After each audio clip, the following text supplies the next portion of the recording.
There's an interesting bill moving through our legislature that I think would significantly help with our affordable housing issues, and I'm going to tell you all about it coming up next. Hey, what's happening, friends? I talk a lot about the issues with affordable housing and a shortage of housing inventory that we have here in the islands. And a lot of times, I talk about how there aren't any real significant solutions that are being talked about because we try and solve the problem in ways that don't make a lot of sense or may sound politically advantageous, but don't actually have a real impact on the issues that we face when it comes to housing. For example, there's a bill going through the legislature right now that would ban foreign investment or ban foreign ownership of property here in the state, which may or may not be constitutionally legal. But if you just look at the details of it and the numbers, there are less than 2% of properties that are bought every year by foreign investors. And so it wouldn't solve a huge problem. There isn't a ton of new inventory that would be created because of that. It's not like they're buying up 25, 30%, a significant amount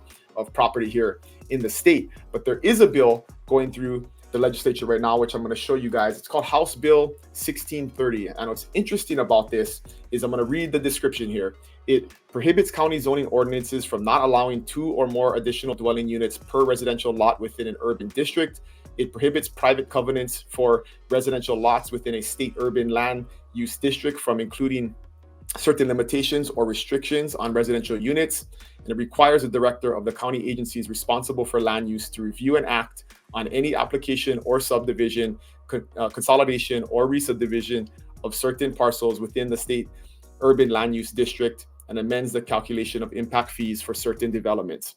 So what this means is, in regular terms, is right now the way that the state works is that the counties have all of the control over residential land use policy. So the county determines minimum lot sizes, what the building restrictions are on those lot sizes. And what that's contributed to is that in all of the counties, there is some variance and there has been some changes over time, but in general, you can only build one housing unit per residential lot. And what that does is it restricts the availability of land to build additional homes. And so I've advocated for many years that a great idea that would create more housing, more affordable housing for our citizens is that if you own a lot large enough to build a second home, for example, if you're on a resident agricultural lot and you have 3 acres, right now you can only build one house on it. There is a process to get a farm dwelling. It varies county by county. There's no uniformity. So that's one issue. It's hard to understand and you have to know your county specifics. But here on the Big Island, for example, I live on an acre of land and I am restricted from building any additional homes on it, where I could easily fit 2 or 3 more homes on my property, which then I could have maybe my in-laws move into, or I could make an affordable rental for somebody who needed housing. But right now, the county regulations prohibit that from being an option. And this bill would take that power away from the counties and from the state dictate that the counties can no longer create this restriction, or communities couldn't do it through their CCNRs. And so there are consequences on both sides of any issue that you're trying to make a legal change on. But this is something that I definitely think doesn't cost the state any money, doesn't get the government involved in dictating what affordable housing will look like and then having all kinds of different restrictions on it, which are normally the types of things that the state government does, is they try and be involved in everything, which doesn't make the problem any better. This would simply allow existing homeowners, existing property owners to build additional housing units on the property that they already own. So you would eliminate the cost of buying property because you already own it, and then just adding additional dwellings onto your property. And this could significantly contribute to an increase in available affordable housing for the residents of the island. So I do think that this is a potentially very good idea. Again, we are only about halfway through the legislative session right now, so things can change pretty significantly when things get amended through committee and things like that. But it is a good piece of legislation that I think is a good idea. And hopefully we'll continue to move forward, because this is one of those things that if you really wanted to have a significant impact and increase the availability of affordable housing, this could definitely do it. I personally would be impacted by this because I would have that capability on my personal property. But I know many, many people, because you don't need a lot of land. Even if you had 1/3 of an acre or 1/2 of an acre, you could definitely have enough room to build additional dwellings.